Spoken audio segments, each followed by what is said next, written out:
En la lección anterior, pudimos observar la importancia de la fe en el contexto de la salvación. Pudimos ver que Noé fue salvo por fe, y así se nos confirma en Hebreos capítulo 11, versículo 7.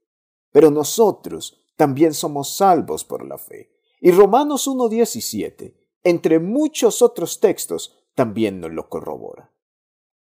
Sin embargo, y a pesar de lo cuestionable que pudiera ser para muchas personas, sobre todo religiosas, Noé no fue salvo por fe sola. Y en esta presente lección estaremos observando la importancia de la obediencia en el contexto de la salvación y con ello confirmar su total y absoluta necesidad.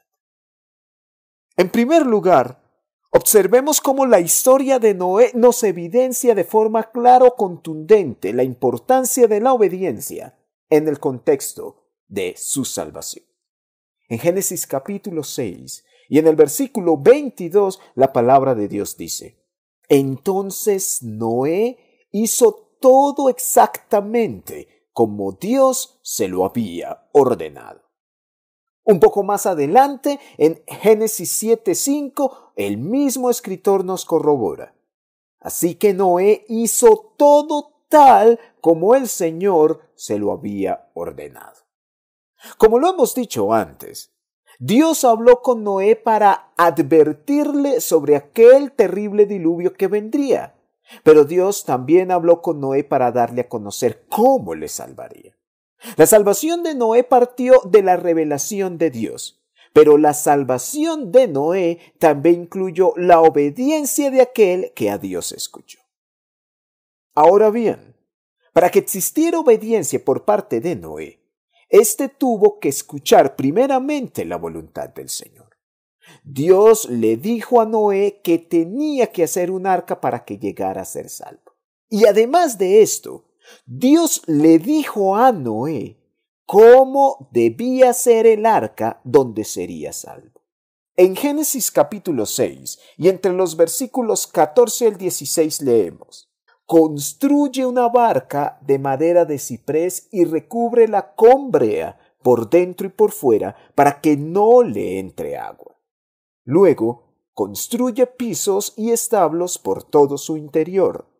Haz la barca de 138 metros de longitud, 23 metros de anchura y 14 metros de altura.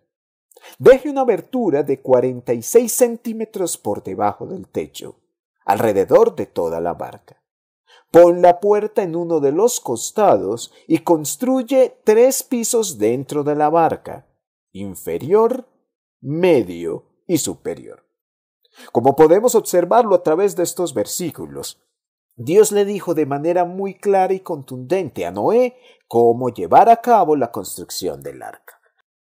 Pero finalmente Dios le da las razones a Noé para que hiciera el arca, y en Génesis 6:17 se nos dice: Pero finalmente Dios le da las razones a Noé para que hiciera el arca, y en Génesis 6:17 se nos dice: He aquí yo traeré un diluvio sobre la tierra para destruir toda carne en que hay aliento de vida debajo del cielo. Todo lo que hay en la tierra perecerá. Hay 3 principios básicos que se nos enseñan a través de esta lección. En primer lugar, podemos observar que Dios fue muy claro con Noé en todo aquello que le reveló. En segundo lugar, Dios fue muy específico, puntual con esto que pidió de Noé. Y finalmente, podemos ver a un Dios muy práctico, demandando para con Noé aquello que podía hacer. Lo primero nos habla de la sencillez de la palabra de Dios. Lo segundo nos habla de la precisión de la palabra de Dios. Y lo tercero nos habla de la posibilidad o practicidad de la palabra de Dios. Pero si Noé requirió de obediencia para ser salvo, nosotros también lo requerimos para lo mismo. El escritor de la carta a los Hebreos en el capítulo 5 y entre los versículos 8 al 9 nos escribe lo siguiente: Y aunque era hijo, aprendió obediencia por lo que padeció. Y habiendo sido hecho perfecto, vino a ser fuente de eterna salvación para todos los que le obedecen. Notemos que Noé tuvo necesidad de escuchar con atención las palabras del Señor, pero nosotros también debemos tener el mismo cuidado para con aquello que Dios nos demanda. En Santiago 1:21 se nos dice: por lo cual, desechando toda inmundicia y todo resto de malicia, recibid con humildad la palabra implantada, que es poderosa para salvar vuestras almas.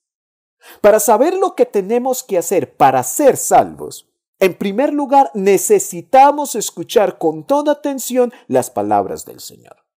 Dios ha revelado el Evangelio para que por él podamos ser salvos, y así podemos leerlo en este versículo. Así entonces es nuestro deber escuchar con suma atención aquello que Dios nos dice. Debemos recibir con humildad la palabra del Señor. Pero si Noé tuvo necesidad de obedecer a Dios en todo aquello que le demandó, nosotros también debemos tener la misma disposición de obedecer a todo aquello que Dios nos manda. Un versículo más adelante, en Santiago 1:22, el mismo autor nos dice lo siguiente: pero sed hacedores de la palabra, y no solamente oidores, que se engañan a sí mismos. Entonces, la salvación no está limitada al mero hecho de escuchar a Dios con toda atención. La salvación se confirma a partir de la aplicación correcta de todo aquello que escuchamos de parte de Dios. No es raro, entonces, que el mismo Señor Jesucristo manifieste en Mateo 7:21 que quien entrará en el reino de Dios es aquel que hace la voluntad de Dios. Así, podemos observar que al igual que con Noé, Dios nos ha revelado su palabra de forma muy clara, de tal forma que podemos entenderla. Pero igual que con Noé, Dios también nos ha revelado su palabra de manera muy puntual y específica, de tal manera que podamos cumplirla. Y al igual con Noé, Dios nos ha revelado su palabra de forma muy práctica, de tal manera que para nosotros obedecerle a Dios es perfectamente posible. En conclusión, podemos decir al menos estas dos cosas. En primer lugar, que Noé fue salvo a partir de la gracia, de la fe y de la obediencia al Señor. Génesis capítulo 6, versículo 22 y 7:5 así nos lo confirma. Pero nosotros también requerimos de gracia, de fe y de obediencia para ser salvos. Hebreos capítulo 5, versículos 8 al 9 también nos lo confirma. Dios nos ayuda entonces a obedecer plenamente a las palabras del Señor.